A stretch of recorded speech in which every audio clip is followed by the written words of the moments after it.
Hey guys, Robbie K. Just getting done with the movies, and this time we're seeing a very controversial film when it came to kind of showing the credits. Now, if you don't know what I mean, get ready, because it's going to essentially be when two worlds that normally wouldn't go well combined. I'm talking about one that got the first red trailer that I've seen in years, and with it, potentially going to besmirch and adulterate a film franchise, TV franchise that I grew up with as a kid. If you haven't kind of guessed it yet, let's just get to the point. It's when Muppets meet risque. Yes, I'm talking about the Hapoytime murders. And this is Robbie K coming at you with another Robbie's Movie Reviews to try to help you out with your movie viewing pleasures. Now, before we get to it, we always like to start out by giving shout outs to, of course, Mary, my partner in crime. Her father, Bill, because he always likes a good shout-out. Rashad, who indirectly ended up coming. And, of course, tonight goes to my buddy Shane, because this movie had a lot of humor that gave me the option to kind of take the risk for seeing this movie and keeping an open mind with the humor he's given me. Now, when it comes to this movie, there's a lot to expect. But, as always, your buddy's here to kind of try to do it in a very messy way. My apologies for the crappy camera work. But we're here to hopefully bring you a good movie review and bring some laughs with it. So let's get started. Welcome to Robbie's Movie Reviews, and with it, we've got Stage 1 and Stage 2. The premise, if you haven't seen it, is essentially when the Sesame of Sesame Street gets taken out to make the street. What happens behind the curtains of a fun, Muppet-loving community where murders and drugs kind of come into play. A puppet cop named Phil Filson, as well as Melissa McCarthy, are coming together to try to make sense of what's going down and uncover how deep this Muppet hole kind of goes. And that wasn't meant to be as dirty as it came out. Anyway, we go with the Stage 1. If you haven't seen it, it looked like a very risque movie, and you know what? They delivered on that. Hapoytime Murders is definitely a gigantic farce comedy that at times is clever and at times very inappropriate and often very overdone. It's a movie that ironically has a good mystery to kind of keep you involved into it, but plenty of comedic moments that had some of my fellow audience members laughing their heads off and others occasionally getting a good chuckle out of it. Nevertheless, impressive puppet work and animation in that regards gets mad props. In a dying art that sometimes is underappreciated in this day of CGI. But nevertheless, is a movie that is kind of short and to the point.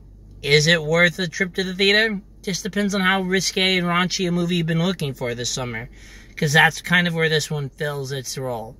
Otherwise, you're probably best waiting for this one for some type of streaming service or rental service to pick up.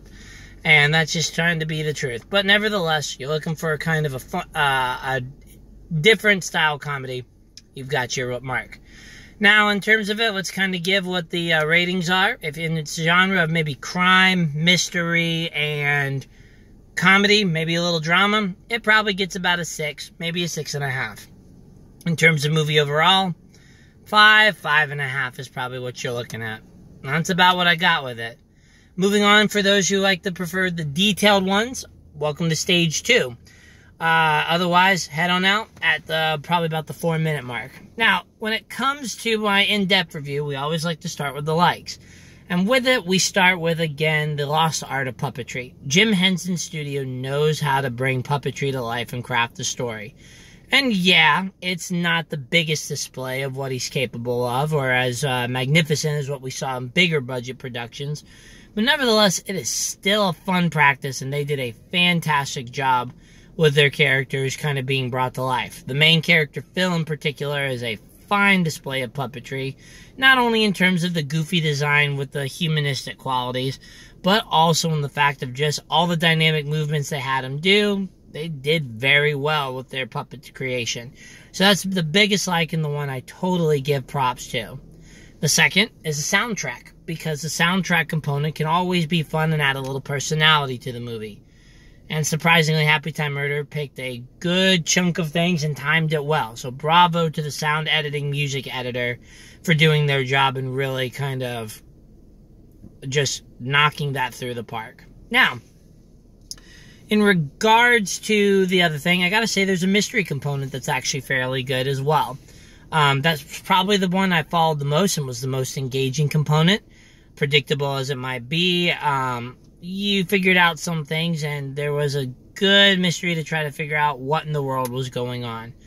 And in regards to the comedy, I admit, there are times I chuckled, there are times that I really had myself laughing at some of the more clever time deliveries or wit, and there were times where I was just like, because I hadn't quite figured out where they were coming out of that, but, you know, oh well. And yes, I understand the puns that come with it and this movie, so I guess indirectly you're welcome.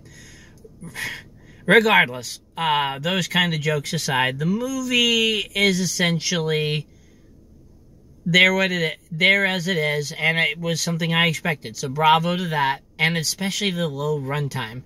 I know I usually like kind of the perfect balance of runtime, but I think this one hit the mark in regards to all the raunchiness they tried to cram in while sacrificing some of the other parts. More on that later. Regardless, to kind of finish this up, let's get to the dislikes. The movie is, for one thing, a little too raunchy at times, and I'm alright with that at points, but sometimes they cross the line. So listen to the trailers and don't take your kids to this, despite the cute, cuddly puppet package it's in. You're going to get crammed with lots of repeatable words and dialogue that you don't want repeated. So, you know, clever as it is, just take a watch out for it. Now, in regards to some of the other things, the acting was fine. In all honesty, voice acting, puppeteer work is good, and Melissa McCarthy nailed it. But there are some other characters that they highlight in the trailer that don't get the appropriate screen time. And so I would have liked to see more of them. But, you know, I can only ask for so much. Anyway, to kind of keep going with this, I guess I would have liked to see a story a little more fleshed out to add some length to it. Because there could have been some more engaging components, a little more involvement in some of the other puppet characters they had built up. Because I felt a lot of these scenes were very rushed piecemeal components. But you know what? I actually did enjoy, like I said, some of the balance, but I just wanted more of those puppets. Hands down, though, the biggest dislike is that this movie has a lot spoiled in the trailers. So if you haven't seen the trailer, great. You're not going to be disappointed with this. If you've seen the trailer at least twice, you've got a good idea of what's to come, and you lose some of that good comedic points. Sure, there's a few lines that kind of escape into it that can't be played on public television, but otherwise, you're really seeing a good chunk of the movie from just the trailers alone. Let's wrap this up, because I'm out of things to say in regards to it that I feel are worth mentioning. Hapoytime Murders, as you heard from Stage 1. It's okay. It's fun. It's got some good points to it, and surprisingly a better mystery than I was anticipating. But the overdynamic components cannot overshadow the fact that it's only funny at times, mostly because the trailers have unfortunately given too much away. So if you've seen the trailers a lot, maybe take a look at something else, my friends.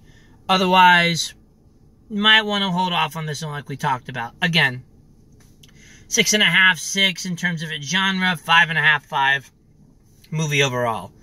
Nevertheless, it's fun, but this guy's got to give it that you might want to wait just a little bit for it to come out on rental, because it will be out fairly quickly based on what I'm seeing. Anyways, guys, that's all I got for you, at least tonight. Tomorrow we'll have another movie review in the form of Axel. And until then, we're going to let you guys enjoy the night. Please share, like, subscribe. And again, I can only try to make these better if I get feedback. So until then, guys, thanks a lot, and have a good night.